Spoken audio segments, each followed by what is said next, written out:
दिवाली पर लगाओ, चाहे आप धनतेरस पर लगाओ, चाहे आप रूप चौदस पर लगाओ, चाहे पड़वा पर लगाओ, चाहे दूज पर लगाओ, बाती हमेशा लंबी होना चाहिए। लंबी बाती, चाहे तेल की लगा रहे हो चाहे घी की लगा रहे हो, भाव से।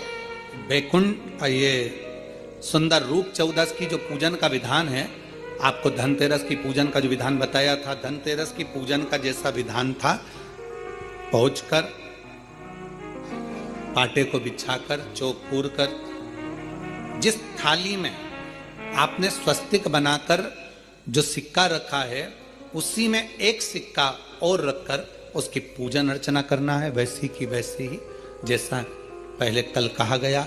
रोली, चावल, हल्दी, मोली, मेहंदी, सिंदूर आदि सब चढ़ाते हुए, और साथ में 2 दीप लगेंगे। रूप चौदस के दिन 2 दीप है।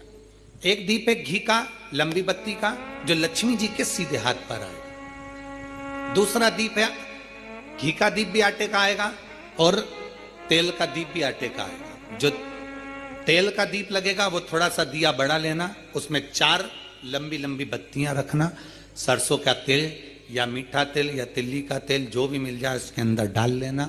4 बत्ती ये लक्ष्मी जी के लेफ्ट हैंड की ओर आएगी।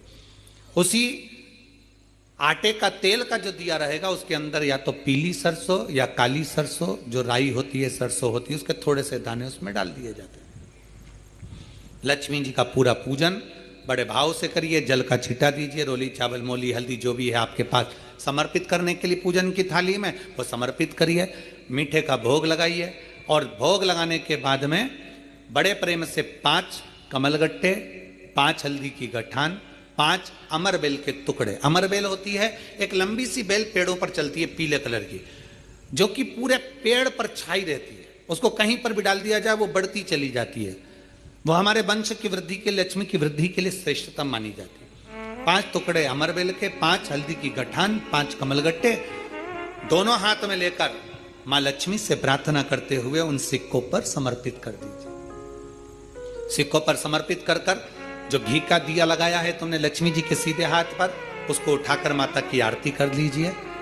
जो तेल का दिया है, घी का दिया वापिस रखकर आरती के बाद में, जो तेल का दिया है 4 बत्ती वाला जो तुम जला कर रखी हो, उसको पूरे घर में घुमाकर, रूप चतुर्दशी के दिन, रूप चौदस के दिन, नरक चौदस के दिन, पूरे घर में घुमाकर, सारे घर के दरवाजे खोलकर, बड़े प्रेम से घुमाकर, मुख्य द्वार के बीच में, जो घर से बाहर निकलने वाला द्वार है, उसके ठीक बीचों बीच वो दिया 4 बत्ती का रख देना चाहिए। कुछ देर के लिए दरवाजे खुले रखना चाहिए। पूरे घर में माता लक्ष्मी का स्मरण करते हुए श्री शिवाय नमस्तुभ्यम बोलते हुए दिया रखकर जब वापिस आए, माता लक्ष्मी को झोली पसार कर प्रणाम कर कर कहें, माँ हमारे घर में निवास करो, आपका भंडार सदा भरा रहे, खाली ना हो। हे माँ, जैसे हम दामोदर मास की कथा का रसपान कर रहे हैं, कार्तिक मास की कथा को श्रवण कर रहे हैं, जैसे हमने कार्तिक के महत्व को जाना है और उस महत्व को जाना कि लक्ष्मी भगवान शिव की आज्ञा से जाती हैं, नारायण की आज्ञा से जाती हैं, उसी तरह आप हमारे घर में शिव और नारायण की आज्ञा से विराजमान होइए। माँ को प्रणाम करिए बड़े भाव के साथ। ऐसी ही ये रूप चतुर्दशी की पूजन का विधान है। ये रूप चतुर्दशी की पूजन का विधान, जो थाली अपने धनतेरस के दिन रखी है उस थाली को आप रात्रि को हटा सकते हो, दूसरे दिन फिर वही थाली रखा जाती है।